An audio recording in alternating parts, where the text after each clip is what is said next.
All right, Thanksgiving's upon us, so let's take a look at one of my favorite and simplest turkey recipes, spatchcock turkey over a rustic root roast.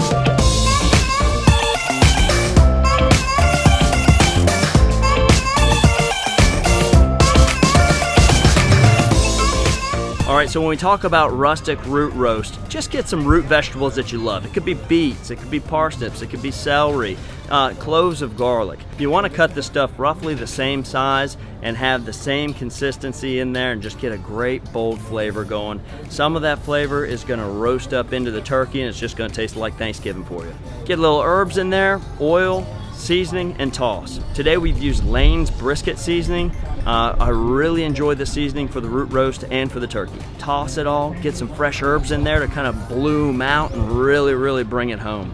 So team, spatchcocking, great way to roast your Thanksgiving bird. We're gonna increase our flavor, we're gonna decrease the amount of time that it cooks, and this is gonna be a great bird. Again, spatchcocking, just taking out that spinal region, laying it flat.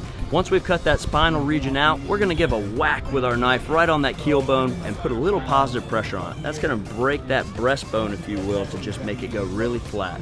Then before we put the oil on there, we're gonna dampen it dry a little bit. That's gonna help our seasoning adhere and get a little bit more golden color. And on the skin side, that's gonna crisp it up a little bit better. Get rid of some of that moisture. Now we're gonna add a little bit of oil. That's gonna help our seasoning adhere. And again, just kind of roast up beautifully golden brown.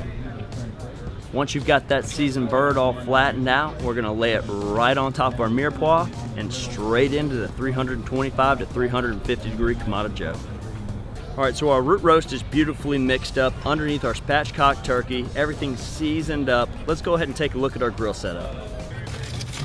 Notice we don't have a whole lot of charcoal in here and everything is banked to the back. We're looking for about 325 degrees to 350 indirect.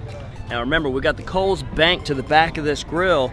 We want those legs and thighs to come up to 180 degrees internal temperature, where the breast is only gonna come up to 160 and then carry over to that 165 region. So we want those thighs to be over the coals so they come up a little bit quicker than the breast. We're gonna get this done at the same time. Ah, we're looking good. Notice how that bone is starting to shore up a little bit. It's pulling away.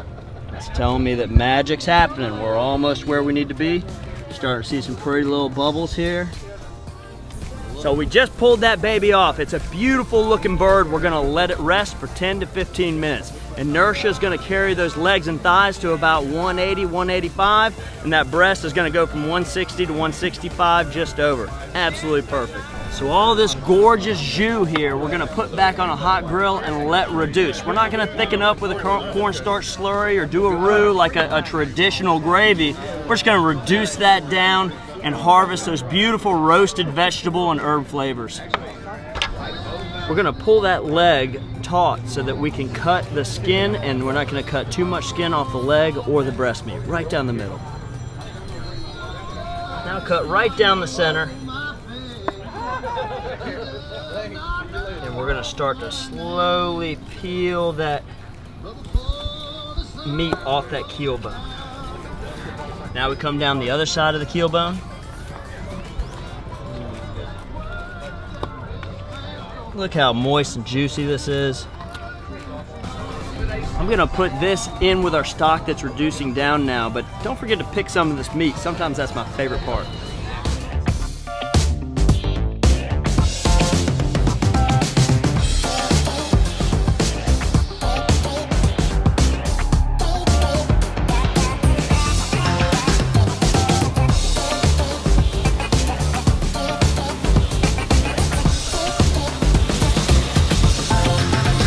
How that thickens up just beautifully.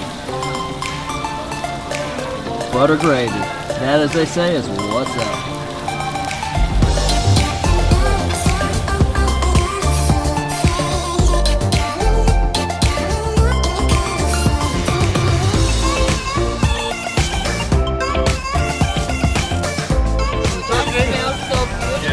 Dream Team, that's it. Holidays are about family, and this is a crowd pleaser. So again, Dream Team, keep it simple, all right? This turkey recipe is absolutely delicious and absolutely easy. For more tips, techniques, and recipes, check out all our social media channels. Cheers. Oh my God, you're in for a treat. Yeah, perfect. Perfect timing. Perfect timing.